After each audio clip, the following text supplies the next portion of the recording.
ഇന്നത്തെ കാറ്റത്തെ കിളിക്കൂട് എപ്പിസോഡ്. സാധാരണ ആൾക്കാർക്ക് വിഷമം വരുമ്പോൾ മുഖത്ത് സങ്കടം കാണും. ഇത് ചിരിച്ചോണ്ടിരിക്കുന്നു. എന്തു പറ്റിയവന്? സുധീഷേ എന്താ നിധി? ഒന്നകത്തേക്ക് വന്നേ. എന്താ പറഞ്ഞത്?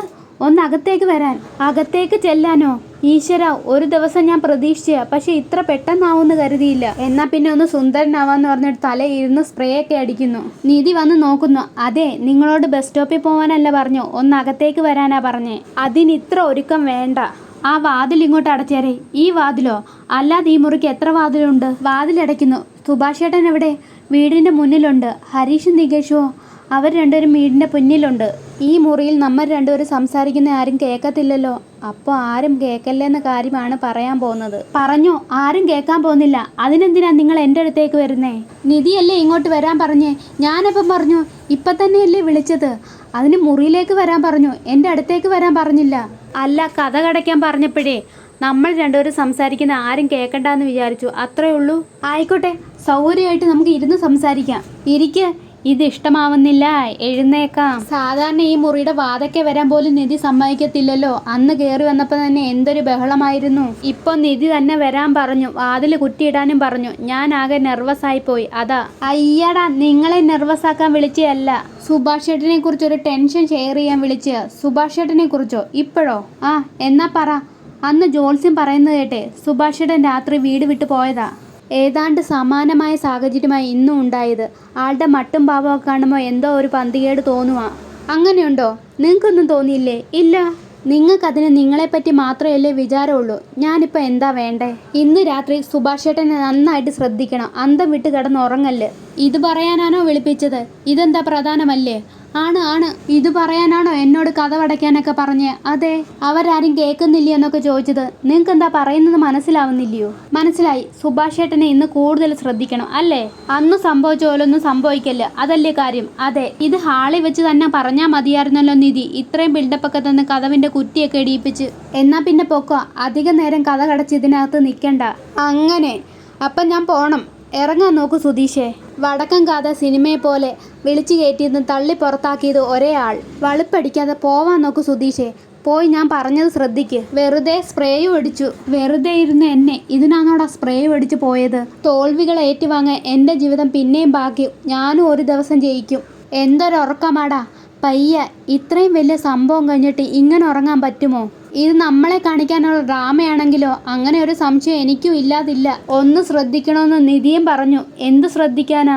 എടാ, നമ്മളൊക്കെ ഉറങ്ങിക്കഴിഞ്ഞ് അന്നത്തെ പോലെ സ്ഥലം വിടാനാണെങ്കിലോ? അയ്യോ, പറയാൻ പറ്റത്തില്ലെന്നേ. ഇന്ന് നമുക്കൊന്ന് നോക്കാം. അല്ല, എങ്ങനെ? നിന്നെക്കുറിച്ച് ഓർത്തപ്പോഴില്ലേ സുഭാഷ് ചേട്ടൻ കുരുക്കി ചെന്ന് ചാടിയത്. അപ്പം നീ ഉറങ്ങാതിരുന്നാ മതി. അയ്യോ, ഞാൻ ഒറ്റയ്ക്കോ? അല്ല, നീ എന്തെങ്കിലും ഉണ്ടെങ്കിൽ നീ ഞങ്ങളെ വിളിച്ചാൽ മതി. അല്ലടാ നികേഷേ?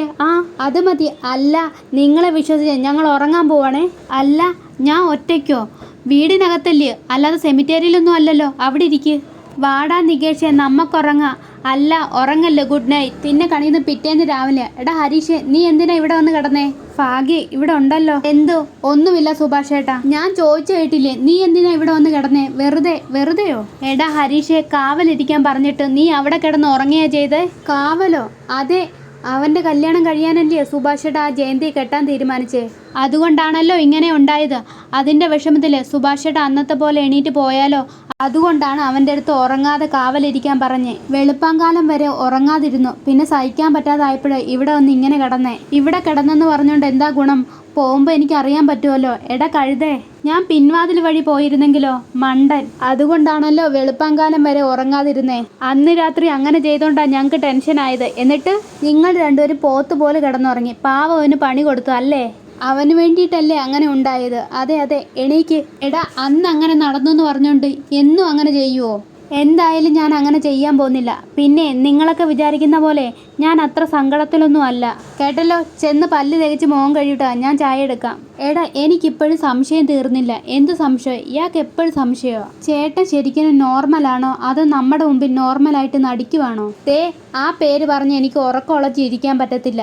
നിങ്ങൾ ആരെങ്കിലും ഇന്ന് വേണമെങ്കിൽ ഇരുന്നോ, വേണമെങ്കിൽ ഊര വിട്ടിരിക്കാം. അതൊക്കെ സുഭാഷ് ചേട്ടൻ ഇങ്ങനെ എന്താന്ന് കണ്ടെത്തണ്ടായോ വേണ്ടായോ? കാര്യം നിനക്ക് വേണ്ടിയാണെങ്കിൽ സുഭാഷ് ചേട്ടൻ തന്നെ ഒരു പെൺകുട്ടിയെ കണ്ടുപിടിച്ച് കാര്യങ്ങളൊക്കെ ഉറപ്പിച്ച് വെല്ലിച്ചനെ അമ്മായിയും വരെ കാല് പിടിച്ച് കൂട്ടിക്കൊണ്ട് വന്ന് അവിടെ ചെന്ന് നാണം കെട്ടില്ലേ?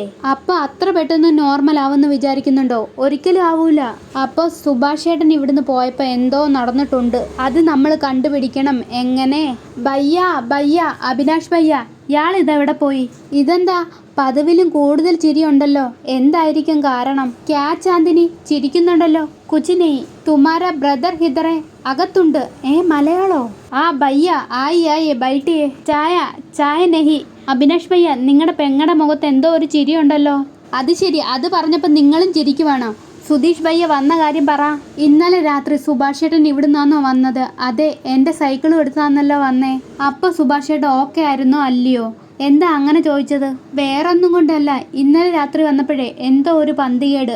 എന്തായാലും പോയിട്ട് തിരിച്ചു വരുമ്പോൾ വിഷമത്തിലായിരിക്കും. അതുകൊണ്ട് ഒന്നും ഓർമ്മിപ്പിക്കാതെ സന്തോഷത്തിലിരിക്കണമെന്ന് വിചാരിച്ചപ്പോൾ കക്ഷി നല്ല ചിരിയിലും ജോളി മൂഡിലും ആ സംസാരം. ഹായ്, എന്താ കാരണമെന്ന് ഒരു പിടിയും കിട്ടുന്നില്ലേ?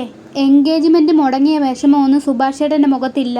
ഞങ്ങൾ ചോദിച്ചപ്പോൾ ആൾക്ക് വലിയ വിഷമമൊന്നും ഇല്ലെന്നാ പറയുന്നേ. ഇവിടുന്നാന്നല്ലോ വന്നേ. സുഭാഷ് ചേട്ടൻ പ്രത്യേകിച്ച് എന്തെങ്കിലും പറയുകയോ എടുക്കുകയോ എങ്ങനെ ചെയ്തോന്ന് ചോദിക്കാൻ വന്നയാ. ഭയ്യ, ഞാൻ പറയുന്നത് മനസ്സിലാവുന്നുണ്ടോ? ഒരു പ്രശ്നം നടന്നു കഴിഞ്ഞാൽ അതിനെക്കുറിച്ച് ഓർത്ത് വിഷമിക്കുന്നത് മനസ്സിലാകും. അത് പക്ഷെ ഒരു കണക്ഷനുമില്ലാതെ സന്തോഷിക്കുമ്പോൾ അത് മനസ്സിലാവുന്നില്ല. അതങ്ങോട്ട് ദഹിക്കുന്നതുമില്ല. അതോ ഇനി പണ്ടത്തെ പോലെ നാട് വിട്ടു പോകാനാണോ? അതുവരെ ചിരിച്ചും കളിച്ചും നിന്നിട്ടെ പറ്റിക്കുവാന്നോന്നൊരു പേടി. അതുകൊണ്ടാണ് വല്ലോ പറഞ്ഞോ ഇല്ലയോ എന്നറിയാൻ വന്നത്. നിങ്ങൾ വിചാരിക്കുന്നതൊന്നുമല്ല കാര്യം. പിന്നെ നിങ്ങളിങ്ങനെ പരസ്പരം അങ്ങോട്ട് നോക്കി ചിരിക്കാതെ കാര്യം ഇങ്ങോട്ട് പറ. ഇന്നലെ ഞാൻ സുഭാഷ് ചേട്ടനൊരു കാര്യം ചോദിച്ചു. എന്ത്? എൻ്റെ അനിയത്തിയെ കെട്ടാമോന്ന്. എന്തോന്ന്? അതെ, നാട് മുഴുവൻ പെണ്ണന്വേഷിക്കുന്നതല്ലേ, എൻ്റെ അനിയത്തിയെ കെട്ടിക്കൂടെ എന്ന് ഞാൻ ചോദിച്ചു. അത് ശരി, ഭയ്യയുടെ അനിയത്തിയുടെ മുഖത്തെ നാണച്ചിരിയുടെ അർത്ഥം അതാണല്ലേ? ഭയ്യ ശരിക്കും സീരിയസ് ആയിട്ട് ചോദിച്ചാണോ?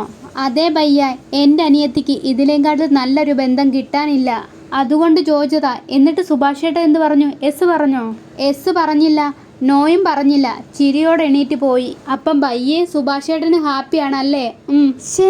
എടാ കള്ള സുഭാഷേ, തരാട്ടോ. എടാ ഹരീഷേ നികേഷേ എന്ന് പറഞ്ഞുകൊണ്ട് എണീപ്പിച്ച് ഡാൻസ് കളിക്കുന്നു. വരുമ്പോൾ നിധിയെ ഇട്ട് വട്ടം കറക്കുന്നു. അച്ഛനും വരുന്നു. എന്താ ഇവിടെ എന്ന് പറഞ്ഞുകൊണ്ട് ഡാഡി എന്ന് പറഞ്ഞ് ഉമ്മ കൊടുത്ത് ഡാൻസ് കളിക്കുന്നു. എന്താ സുധീഷേ ഇത്?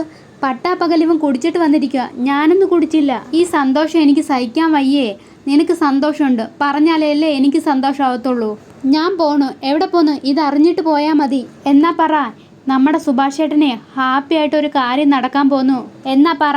പറയാം. നിശ്ചയം മുടങ്ങിയപ്പോഴേ സുഭാഷ് ചേട്ടൻ ഇങ്ങനെ ചിരിച്ചോണ്ടിരുന്നില്ലേ? ഞാൻ വിചാരിച്ചു വട്ടായെന്നാ. വട്ട് തന്നെയാ, പക്ഷെ ഇതൊരു നല്ല വട്ടാ. നീ കാര്യം പറ.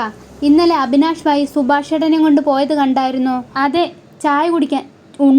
ചായ കുടിക്കാനൊന്നും അല്ല, പിന്നെ വെള്ളം അടിക്കാനോ? അവനോ? ഞാൻ നിർബന്ധിച്ചിട്ട് പോലും അവൻ ഒരു തുള്ളി പോലും കുടിച്ചില്ല. പിന്നെ അതൊന്നുമല്ല, അവിടെ വെച്ച് അഭിനാഷ് ഭായി സുഭാഷ് ചേട്ടനോട് ഒരു കാര്യം പറഞ്ഞു. അത് കേട്ടിട്ടാണ് സുഭാഷ് ചേട്ടൻ ഇങ്ങനെ കിക്കിന്ന് പറഞ്ഞുകൊണ്ട് ചിരിച്ചോണ്ടിരിക്കുന്നത്. എന്ത് കാര്യമായിരിക്കും? സസ്പെൻസ് വെക്കാതെ കാര്യം പറ. ഊഹിക്കാൻ പറ്റുമെന്ന് നോക്കടാ. എടാ എനിക്ക് പോയിട്ട് വേറെ കാര്യമുണ്ട്. പോയിട്ടെന്തിനാ? ആ പാട്ട് റെഡി, പാട്ട് വെച്ചിരിക്കാനല്ലേ? എൻ്റെ റേഡിയോയെക്കുറിച്ച് പറഞ്ഞാലുണ്ടല്ലോ. എൻ്റെ സുധീഷേട്ടാ ലാഗടിപ്പിക്കാത്ത കാര്യം പറ. എന്നാ പറയാം. സുഭാഷ് ചേട്ടാ ലോകം മുഴുവൻ പെണ്ണ് കണ്ട് നടന്നിട്ട് എൻ്റെ പെങ്ങളെ എന്താ തിരിഞ്ഞു നോക്കാത്തത്? ഞാൻ കെട്ടിച്ചു തരുമല്ലോ എന്ന് സുഭാഷ് ചേട്ടനോട് അങ്ങ് ചോദിച്ചു. എന്ന് വെച്ചാ അഭിനാഷ് ഭായ് സ്വന്തം പെങ്ങളെ സുഭാഷ് ചേട്ടന് വേണ്ടി കല്യാണം ആലോചിച്ചെന്ന്. അത് കേട്ടപ്പോഴേ സുഭാഷ് ചേട്ടൻ്റെ കിളി അങ്ങ് പോയി. സന്തോഷവും നാണവും ഒക്കെ അടക്കി വെക്കാത്തതിൻ്റെ ചിരിയാണ് നമ്മൾ കണ്ടത്. ഇതാണോ ഇത്ര വലിയ കാര്യം? അല്ലെങ്കിലും ബംഗാളികളും മലയാളികളും പല കാര്യത്തിലും ബന്ധമുണ്ട്. പാട്ടുകൾ കേട്ടിട്ടില്ലേ? ഇല്ല, അച്ഛൻ പാട്ട് പാടുന്നു. മതി, നിങ്ങൾ പോയി ആ റേഡിയോ പാട്ട് കേൾക്ക്. സുധീഷ് ചേട്ടാ, ഇത് സത്യമാണോ? ആന്നട കുട്ടാ, ഞാനിപ്പോഴേ അഭിനാഷിന്റെ വീട്ടിൽ നിന്നാ വരുന്നേ. നമ്മുടെ ചേട്ടനെ പോലെ ഒരു നല്ലൊരാളിനെ ചാന്ദിനി കിട്ടത്തില്ലെന്ന് കരുതിയ അഭിനാഷ് ഭായ് അങ്ങനെ ചോദിച്ചത്. എടാ ഇതില് രസം എന്താണെന്നറിയാമോ? അഭിനാഷ് ഭായ് അങ്ങനെ ചോദിച്ചതിന് ശേഷം ചാന്ദിനിയുടെയും കിളി പോയിരിക്കുവാണ്. സുഭാഷ് ചേട്ടനെ പോലെ ചാന്ദിനി അവിടെ ഇങ്ങനെ ചിരിച്ചോണ്ടിരിപ്പുണ്ട്. കൊള്ളാം, അത് കൊള്ളാം. അപ്പൊ സുഭാഷ് ചേട്ടൻ വരുന്നു അതുവഴി. അച്ഛൻ ഹിന്ദി പാട്ട് പാടുന്നു. ഇത്രയും കാണിച്ചുകൊണ്ടാണ് ഇന്നത്തെ എപ്പിസോഡ് അവസാനിക്കുന്നത്. ഈ വീഡിയോ കാണുന്നവർ സബ്സ്ക്രൈബ് ചെയ്യണേ.